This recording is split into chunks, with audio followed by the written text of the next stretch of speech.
우리가 마태복음 5장에 예수님께서 복이 있는 사람에 대해서 말씀을 하십니다. 심령이 가난한 사람은 복이 있다. 정말 그 영혼이 가난한 사람, 그 영혼이 겸손한 사람은 복이 있다.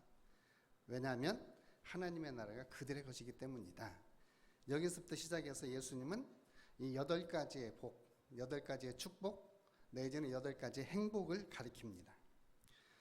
그리고 두 번째로 예수님은 애통하는 자는 복이 있나니 그들이 위로를 받을 것이며 라고 말씀하십니다. 여기 애통이라는 말을 사전에서 찾아보면 몹시 슬퍼하고 가슴 아파함. 어찌 슬퍼서 가슴 아픈 것이 복이라고 할 수 있겠습니까? 성경 의미하는 복은 세상에서 말하는 복과는 조금 다릅니다. 제가 방에 있다 보면은 애기 울음소리가 들립니다. 할머니하고 손자하고 싸워서 손자가 울으면 할아버지는 와가지고 막 성질을 팍 댑니다. 왜 애기를 봐야지? 왜 애기를 울려? 그때 저는 설교 준비를 하면서 저 우는 애기는 정말로 복이 있구나. 이렇게 만약에 생각을 했다면 그건 뭐 정신적으로 조금 문제가 있겠죠. 우는 아이 보면서 얘야 너 뭐가 그리 행복해서 우느냐. 막 우는 애기 보면서 너는 무엇이 그렇게 복이 겨워서 울고 있느냐. 이렇게 하는 사람이 세상에 누가 있겠어요? 그런데 성경에서 말할 때의 복은 세상에서 말하는 것과는 좀 다릅니다. 오늘 말씀은 1절에 보면 예수께서 제자들에게 가르친 말씀이에요. 무리가 나오는데 무리한테 가르친 말씀이 아니라 제자들에게 가르친 말씀이기 때문에 복이 있을지어다 애통하는 자들이여 왜냐하면 너희가 위로를 받을 것이기 때문이다. 이것은 제자들에게만 해당되는 것이고 정말로 예수 믿는 사람들에게만 해당되어지는 말씀이에요. 이 말씀을 경험하면 정말로 예수님이 말씀하시는 아주 수준 높은 그러한 행복을 경험할 수가 있습니다. 애통하는 자의 복, 그 복은 바로 하나님으로부터 주어지는 위로의 복입니다. 우리가 일반적으로 애통하는 사람들 하면 얼굴을 찡그린 사람, 우울한 소식을 전하는 사람, 또 그런 사람 만나면 기분 별로 안 좋은 사람, 이런 사람을 말하는 게 아닙니다. 성경에서 애통하는 자는 정말로 하나님의 말씀 앞에 자기 자신을 비춰보고 그 하나님 말씀 앞에 내 자신을 비춰보니 내 형편과 내 처지와 내 모습이 내 영적인 상태가 하나님의 은혜가 아니면은 더 이상의 소망이 없구나. 그래서 애통해 할 때, 그의 심령이 상할 만큼 애통해 할 때 하나님께서 그에게 주시는 하나님의 축복, 이게 바로 위로입니다. 그러한 위로를 하나님으로부터 받기 때문에 애통하는 자는 복이 있는 것입니다.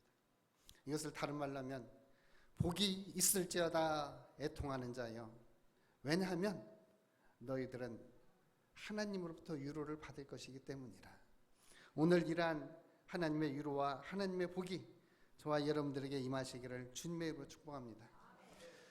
우리가 이 세상 살다 보면은 정말로 오늘 예수님 말씀처럼 우리를 행복으로 축복으로 기쁨으로 인도하는 그러한 슬픔이 있습니다. 또 반면에 정말 우리의 인격을 파탄시키는 정말 슬픔, 파국으로 끝나는 그러한 슬픔도 있습니다. 예수님이 말씀하시는 애통함은 행복과 생명으로 인도하지만 또 다른 세상적인 슬픔은 비참 사망으로 이끌어가는 것입니다. 예수님께서 가르치신 애통하는 자는 복이 있나니 그들의 위로를 받을 것이며 이 말씀을 사도 바울은 고린도 후서에서 표현을 합니다. 고린도서 7장 8절로 10절 말씀입니다. 그러므로 내가 편지로 너희를 근심하게 한 것을 후회하였으나 지금은 후회하지 아니함은 그 편지가 너희로 잠시만 근심하게 한 줄을 알미라. 내가 지금 기뻐함은 너희로 근심하게 한 까닭이 아니요 도리어 너희가 근심함으로 회개함에 이른 까닭이라. 너희가 하나님의 뜻대로 근심하게 된 것은 우리에게서 아무 해도 받지 않게 하려 함이라. 하나님의 뜻대로 하는 근심은 후회할 것이 없는 구원에 이르게 하는 회개를 이루는 것이요 세상 근심은 사망을 이루는 것이라. 사도 바울은 예수님의 말씀 애통하는 자는 복이 있나니 그들이 위로를 받을 것이며 이 말씀을 고린도서에서 하나님의 뜻대로 하는 근심은 후회할 것이 없는 구원에 이르게 하는 회개를 이루는 것이요 세상 근심은 사망을 이루는 것이니 고린도 교회 성도들이 하나님의 뜻대로 하는 근심으로 회개에 이른 까닭에 하나님의 위로가 넘쳐서 그들이 정말 복이 있다고 하는 것을 성경에서 다시 한번 이야기를 합니다. 하나님의 뜻대로 하는 근심, 경건의 슬픔은 우리를 구원으로 이끌고 경건의 슬픔은 우리를 행복으로 이끌어갑니다. 그러나 세상 슬픔은 사망으로, 세상 슬픔은 비극으로 끝나게 되어지는 것입니다. 오늘 예수님이 말씀하신 하나님의 이 슬픔, 하나님 나라를 향한 애통함을 가지고 하나님이 주시는 행복의 나라로 우리 함께 가시기를 주님의 축복합니다.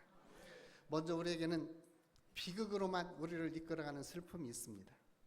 비극으로 이끄는 슬픔. 예수님이 가르치신 애통하는 자는 바로 비극으로 끝나질 않습니다. 그러나 세상의 근심, 세상의 슬픔은 결국에 비극으로만 끝나는 것입니다. 사도 바울이 고린도서 7장 10절에서 말씀하시는 것처럼 세상 근심은 사망을 이루는 것입니다. 그러면 어떤 것이 세상 근심일까? 어떤 것이?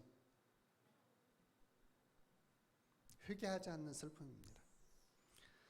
시편 기자는 말합니다. 악인에게는 슬픔이 있다. 악인은 완고한 자입니다. 죄를 슬퍼하거나 회개하지 않습니다. 완고하고 회개하지 않는 죄인들이 느끼는 슬픔입니다. 근데 죄인들은 그 슬픔을 모릅니다. 그래서 계속해서 마음이 완고해지죠. 실제 예를 들면 도둑놈이 도둑질을 하다가 잡혔습니다. 그러면 잡혔을 때 회개하고 돌이키고 새 사람이 되어서 장발장처럼 살아가면은 이게 정말 하나님의 은혜지요. 이 도둑놈이 도둑질하다가 잡혀서 뭐라고 생각하느냐? 재수 없어서 잡혔네. 그러고 감옥에 들어갑니다. 그리고 감옥에서 나오면 또 같은 일 또 합니다. 이게 바로 비극적인 슬픔입니다. 약물담용으로 잡힌 사람들, 시험에서 컨닝하다 들킨 사람들, 이런 사람들은 여기에는 분명히 없지만 바람 피우다 들킨 신실하지 못한 배우자들, 이런 사람들은 운이 없어서 들켰다라고 생각을 합니다. 그러니까 회개를 못해요. 그리고 반복해서 계속해서 죄를 짓습니다. 회개하지 않는 슬픔, 이것은 결국에 파국으로 몰아가는 것입니다. 이 사람들은 같은 죄를 계속해서 반복을 합니다. 그리고 두 번째로 우리를 파국으로 이끌어가는 슬픔은 죄를 마음에 계획은 했으나 실행에 옮기지 못하는 슬픔. 참 이게 역설인데요. 죄를 못 지어서 슬퍼하는 사람들. 뭐 이런 사람이 있겠느냐 싶지만 예를 들면은 있습니다.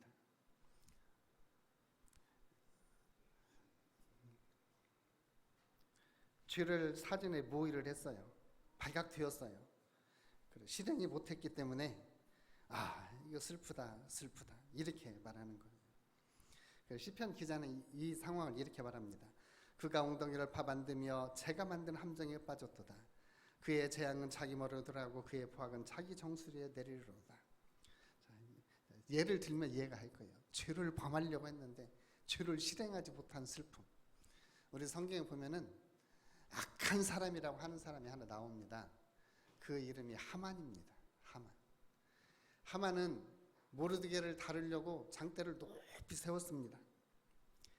이 모르드게를 다뤄야 된다고 왕 앞에 이야기를 하려 갔다가 왕이 오히려 모르드게가 아니라 하만을 다루라고 이야기를 합니다.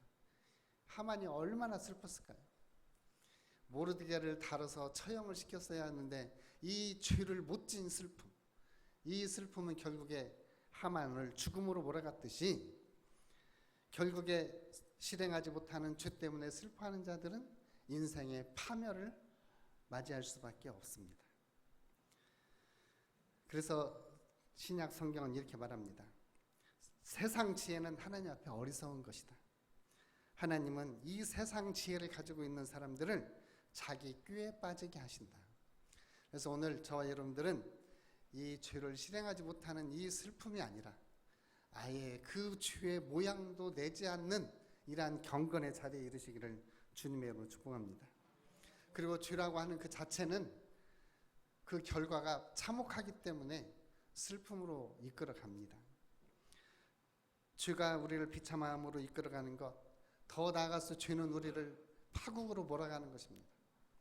하나님의 은혜를 은혜로 받아야지 하나님의 은혜를 값주고 살려고 했던 사도행전에 나오는 마법사 시몬, 사도행전 8장에 사도 베드로 그리고 요한이 하나님의 큰 은사와 능력을 보이니까 내가 돈을 줄 터이니 나한테 그 능력을 좀 주시오 라고 말했던 이 마법사 시몬, 그는 결국에 하나님 앞에 버림받은 영혼이 되어집니다. 이런 것들은 결국에 그들을 파멸로 이끌어가는 슬픔입니다. 이러한 슬픔의 자리에서 저와 여러분들은 벗어나서 예수님이 말씀하신 애통하는 자의 복, 왜냐하면 하나님의 위로가 있기 때문에 고린도 교회의 사도 바울이 편지에서 했던 것처럼 하나님의 뜻대로 하는 애통함은 후회할 것이 없는 구원에 이르고 하나님의 뜻대로 하는 애통함은 회개를 이루고 하나님의 뜻대로 하는 애통함은 사망에서 벗어나 생명으로 가게 하는 것입니다. 그래서 하나님의 위로가 임하기 때문에 행복으로 애통함은 우리를 인도하여 주는 것입니다. 우리의 마음속에 슬픔이 있을 때 그 슬픔은 우리에게 다시 한번 생명의 확신을 줍니다. 고린도서의 사도 바울은 이 고린도 교회 성도들이 너무나 어이가 없었어요. 그래서 그들에게 눈물로 편지를 써서 보냅니다. 그 눈물의 편지를 받은 고린도 교회 성도들은 일시적으로 화가 났어요. 분노를 일으켰어요. 그런데 나중에 그 편지를 가져왔던 디도의 말을 자세히 듣고 나서 보니 우리가 하나님의 말씀에서 벗어나 있었구나. 우리가 너무나 편협되어 있었구나. 사도 바울이 이 편지를 우리에게 쓴 것은 우리를 상처 주고 우리를 고통스럽게 하려는 것이 아니라 하나님의 말씀으로 돌아오게 하려고 하는 것이었구나. 그러면서 고린도 교회 성도들은 회개합니다. 자기 마음의 슬픔을 깨닫습니다. 우리가 하나님의 길을 떠났구나 하는 그 슬픔을 그들은 느끼고, 그래서 하나님 앞에 회개하고 그들은 하나님 앞에 나와서 하나님의 위로를 받게 됩니다. 그래서 고린도 교회 성도들은 애통하는 자는 복이 있나니 그들이 위로를 받을 것이며, 이 말씀이 그들에게 성취되어지는 것입니다. 죄에 대한 슬픔은 바로 영혼에 대한 병입니다. 병이 있을 때는 치유해야 됩니다. 우리 영혼의 병은 바로 예수님 앞에 나갈 때, 우리의 육체의 병은 의사 선생님한테 나가서 치료를 받습니다. 우리의 육체의 병은 의사 선생님한테 나가서 치료를 받고, 우리의 영혼의 병은 진정으로 회개하고 예수님 앞에 나아가서 예수님의 은혜로 치유를 받을 때 오히려 그 슬픔이 변해서 기쁨이 되어지는 줄로 믿습니다. 이렇게 우리 성경에 보면 이런 슬픔을 표현한 사람들이 있습니다. 그 하나님의 나라와 하나님의 백성들이 하나님의 길을 떠나는 걸 보면서 너무나 애통해 했던, 그래서 이스라엘을 바라보면서 예루살렘을 바라보면서 늘 눈물로 설교했던 예레미야 선지자가 있었습니다. 그는 정말로 예루살렘을 위해서 애통해 할 때 하나님께서 예레미야에게는 오히려 위로를 주셔서 예레미야를 하나님이 보호해 주시는 모습을 봅니다. 하나님의 나라를 보고 교회를 보고 또 우리의 가정을 보고 우리의 성도들의 직장을 보고 또 우리의 성도들을 바라보면서 하나님 이렇게 해서 어떻게 하겠습니까? 하나님의 나라를 바라보면서 성도들의 그 모습을 보면서 애통해하면서 슬퍼할 때, 그리고 그 슬픔을 숨길 수 없어서 하나님 앞에 애통하는 심정을 그 몸이 표현을 할 때, 이걸 예레미야는 눈물을 흘렸고 예수님도 예루살렘을 보면서 예루살렘아 예루살렘아 선지자들을 죽이고 선지자들을 향해서 돌을 던지고 인자도 죽여야 할 이 예루살렘아 하면서 예수님이 우셨던 그 모습을 우리들은 성경에서 봅니다. 그들이 그런 슬픔을 표현했을 때에 하나님은 그들에게 하나님만이 줄 수 있는 위로를 주십니다. 우리 성경에 보면은 다윗이라고 하는 사람이 있습니다. 다윗이 아무도 모르게 사람들은 정말 눈치채지 못하게 죄를 지었습니다. 그 죄가 여러분들은 성경에 이미 기록됐으니까 다 알죠. 밧세바를 죽인 사건입니다. 다 아멘 안 하시길래 이상하다 생각했습니다. 밧세바의 남편 우리아를 죽인 사건입니다. 할렐루야. 이 우리아를 죽인 것에 대해서 아무도 사람들은 몰라요. 그런데 누구만 아느냐? 하나님만이 아셔요. 그래서 하나님이 선지자를 보내어서 사람들은 다 모르지만 나는 안다. 나는 안다. 그때 다윗이 하나님 앞에 주님 내가 하나님 앞에 죄를 범했습니다. 내가 하나님 앞에 범죄하였습니다 하면서 그가 그의 슬픔을 표현을 합니다. 시편 51편이에요. 시편 51편의 다윗은 이렇게 표현합니다. 나의 죄악을 발갛게 씻으시며 나의 죄를 깨끗이 제하소서. 무릇 나는 내 죄가를 나오니 내 죄가 항상 내 앞에 있나이다. 내가 주께만 범죄하여 주의 목전에 악을 행하여 싸우며 주께서 말씀하실 때 의로우시다 하고 주께서 심판하실 때 순전하시다 하리이다. 그가 극도의 그 슬픔을 표현했을 때 하나님이 그래 너는 이제 죄가 제어해졌고 너는 의롭도다. 너는 순전하도다. 하나님의 평가가 나오게 되는 거예요. 이러한 다윗의 죄의 고백과 이 용서를 통해서 다윗의 삶은 변화가 되어집니다. 그는 진정한 회개를 통해서 생명을 얻었고 하나님의 백성으로서의 구원에 이르게 되어지는 것입니다.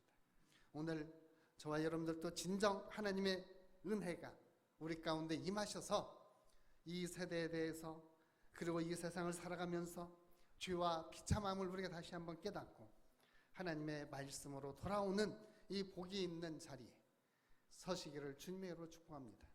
우리가 그 슬픔을 정말 우리가 애통해할 때 다윗에게 주셨던 하나님의 그 위로의 은혜가 오늘 우리들에게도 동일하게 임할 줄로 믿습니다. 애통하는 자에게 하나님이 복이 있다고 하실 때 그 복은 우리에게 주시는 하나님의 행복입니다. 그러면 정말로 애통하는 자에게 하나님이 어떤 행복을 주시느냐? 어떤 행복을 주시느냐? 첫째는 죄를 용서해 주시는 축복입니다. 요한 1서에서 사도 요한은 이렇게 말합니다. 만일 우리가 우리 죄를 자백하면 그는 미쁘시고 의로우사 우리의 죄를 사하시며 우리를 모든 불의에서 깨끗하게 하실 것이요. 자신의 죄에 대해서 애통하는 사람들은 그들의 죄가 용서를 받을 것입니다. 그러나 죄로 여기지 않고 죄에 대해서 담대하게 죄를 저지르는 사람들은 약속된 위로를 받지 못할 것입니다. 죄의 무거운 짐, 죄책을 가지고 있을 때 우리는 평안할 수가 없습니다. 위로를 주시는 그리스도의 사랑과 용서, 이것은 우리가 죄에 대해서 애통할 때 주님이 주시는 죄의 용서입니다. 그리고 그 용서로부터 우리는 하나님의 평화를 누릴 수가 있습니다. 오늘 죄 용서의 축복 그리고 하나님이 주시는 평화를 우리 모두 함께 누리시기를 주님의 이름으로 축복합니다. 두 번째로 우리가 정말로 애통하는 자는 복이 있다고 할 때 하나님이 주시는 큰 복은 교제의 회복입니다. 하나님과 영적 교제가 회복되는 것입니다. 요한 1서 1장 7절에서 말합니다. 그가 빛 가운데 계신 것과 같이 우리도 빛 가운데 생하면 우리가 서로 사귐이 있고 그 아들 예수의 피가 우리를 모든 죄에서 깨끗하게 하실 것이요. 다윗은 육체의 욕심을 따라 살인을 저질렀지만 그 거짓된 행위 때문에 하나님과 불협화음을 일으키고 하나님 앞에 평안이 없었습니다. 그런데 선지자 나단의 질책 후에 자신의 죄를 깨닫고 하나님 앞에 그가 회개하였을 때 하나님께서 다윗과의 교제를 다시 회복을 시켜주십니다. 시편 51편 11절과 12절 말씀. 나를 주의 앞에서 쫓아내지 마시며 주의 성령을 내게서 거두지 마소서. 주의 구원의 즐거움을 내게 회복시켜 주시고 자원하는 심령을 주사 나를 붙드소서. 다윗은 정말로 애통하는 마음으로 하나님 앞에 고백하였고 그 고백에 대해서 하나님은 죄를 용서해 주실 뿐만 아니라 하나님과의 사귐을 다시 회복을 시켜주십니다. 우리 신약에서도 마찬가지입니다. 예수님을 팔았던 죄책감 때문에 가룟 유다는 목을 베어서 자살을 했지만 예수님을 3번씩이나 부인하고 변신했던 베드로는 애통하는 마음으로 회개하고 그가 다시 예수님 앞에 나왔을 때 예수님은 그에게 3번 물어봅니다. 너 나 사랑하느냐? 너 나 사랑하느냐? 내가 정말로 나를 사랑하느냐? 하나님은 베드로의 그 죄를 용서해 주시고 예수님과의 친밀한 교제를 회복시켜 주십니다. 예수님이 애통하는 자에게 주시는 진정한 축복은 바로 교제를 회복시켜 주시는 축복입니다. 마지막으로 예수님께서 정말로 애통하는 자에게 주시는 축복이 있습니다. 그것은 하나님의 성품으로 빚어지는 겁니다. 하나님의 성품으로.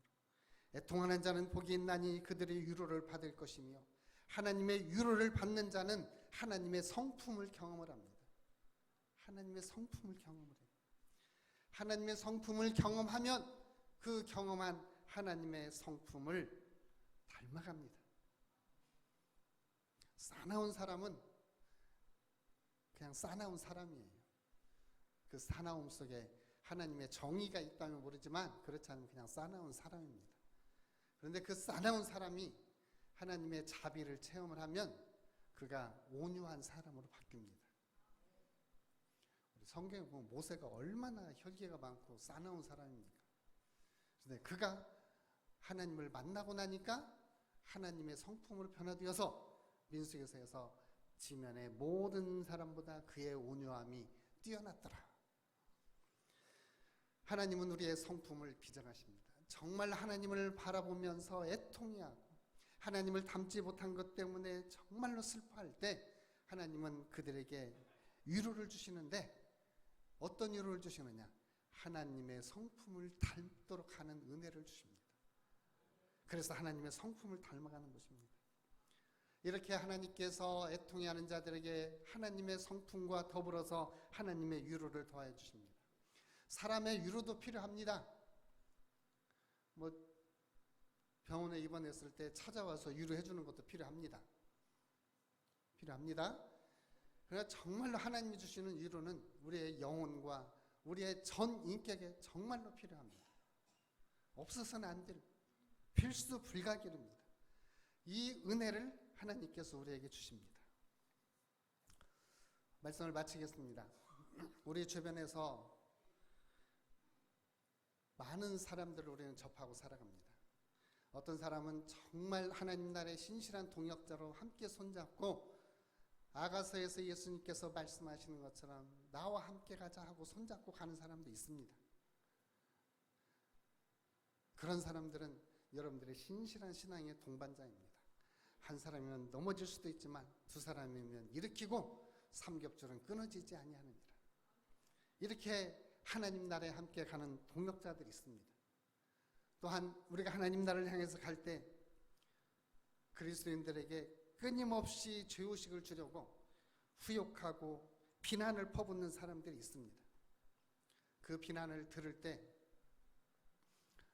세상 말로 하면 속이 뒤집히는 것이고 좀 더 악한 세상 말로 하면 환장하죠. 그러나 오늘 주님의 말씀에 비춰보면 악한 자가 쏘아대는 불화살 때문에 하나님 앞에서 그 말을 듣고 기꺼이 애통해하면서 하나님 나로 하여금 하나님의 나라만 보호하게 하옵소서.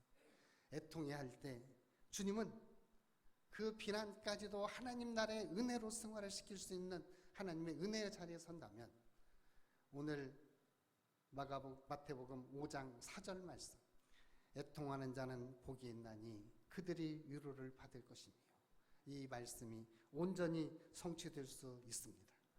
그래서 오늘 비난까지도 예수님이 말씀하시는 애통함으로 승화해서 하나님이 주시는 이 하늘의 위로, 하나님의 위로를 함께 하시기를 주님의 이름으로 축복합니다. 기도하겠습니다.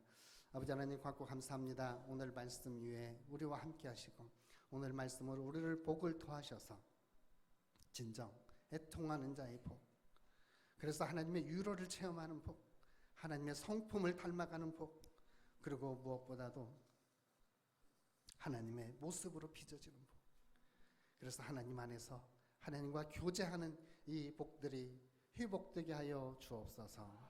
예수님의 이름으로 기도합니다.